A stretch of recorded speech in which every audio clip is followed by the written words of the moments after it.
The great Jim Molan is our go-to guy about all matters to do with defence, and way too much talk this year about China, which I imagine is exactly the same next year. He joins us now from the home studio, which has been oh so comfortable this year for him, and thankfully he's in much better health than he's been at other points across the year. First up, mate, all the best to you and the family, mate. We love having you on the show. Thanks, Paul, and the same to you and to all your viewers.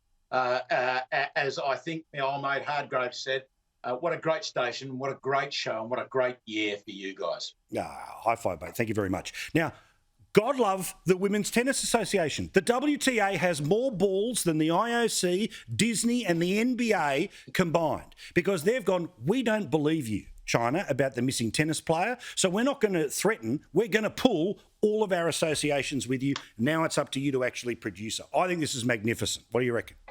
So do I, but hasn't that really thrown into the IOC the question of the morality of the Olympics? Now, everyone wants the Olympics to go ahead. Everyone wants to enjoy the Winter Olympics. But people who say that you can take the politics out of sport are stark raving mad. Ask Peng Shuai whether you can take the politics out of sport. You can't. And I think the WTA has done really, really well in leading the way on this issue. I've discussed this week with various colleagues of mine in the Senate, and the argument on two occasions was put to me, well, you know, why could we pull out of the IOC or limit official involvement by officials in the Winter Olympics when we're trading with China? No, that is so totally different, because when we're trading with China, that money goes into our pockets to be used to make us strong. To face up to the greatest challenge, and the greatest challenge in the next couple of years is going to be China. Good on the WTA. Yeah, that's all I say. Fascinating little bit of political movement here, which is that the breaking news story tonight in the Australian newspaper, Ben Packham, is that the Labor Party is offering to work with Scott Morrison to come to an agreed position when it comes to whether or not there's diplomatic boycotts. Now, of course, all of this is about trying to blunt the reality of, we know what the Labor Party's position is going to be when it comes to China. We know that their position is to not provoke, to not stand up. Instead, they basically want to point to this important, symbolic, but essentially 2 weeks and over decision to suggest that, oh no, we're completely on board with the Jim Molans, with all the other senators, Peter Duttons, James and all the rest of them. That's not true. No, it's not. And we do know how compromising they are. And every time that people use against me, whenever I make a statement that we must stand up to China, we must be tough, we must welcome the rise of China, but we must do it from a position of strength. And they say, oh, drums of war, drums of war. Well, Paul, as you know me, I'm far too polite to say, well, what about appeasement? Is what you're saying appeasement? And you lose the argument immediately because they don't care about that argument. But there is one thing that will decide this, and that is the common sense of Australians going into the future.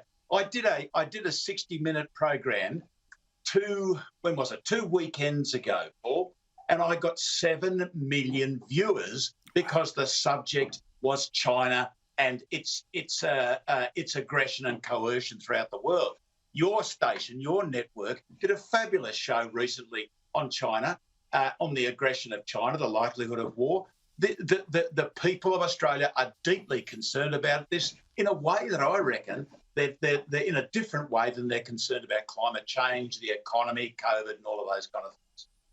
Yeah, and I think that it is deeply felt, and it's not deeply felt because people have been yelled at. It's because they can see it. And this is what I always love about the interpretations that, it's a Liberal Party trick to get re-elected. It's a distraction from the realities. No, it's China being quoted by its own behaviour. It's the people who know, anyone from a barley farmer to a beef farmer to all of the different industries that have been affected by their economic coercion, let alone all of the other things that we've talked about, that people can see what's happening here, and they know that at the very least connected way something doesn't feel right, and to the people that are as engaged, watching us, understanding what's going on here, they can see the TikTok of this, and they can see that you don't mouth bipartisan support here, but then secretly say, oh, it's all political and, they're revving it up too much. No.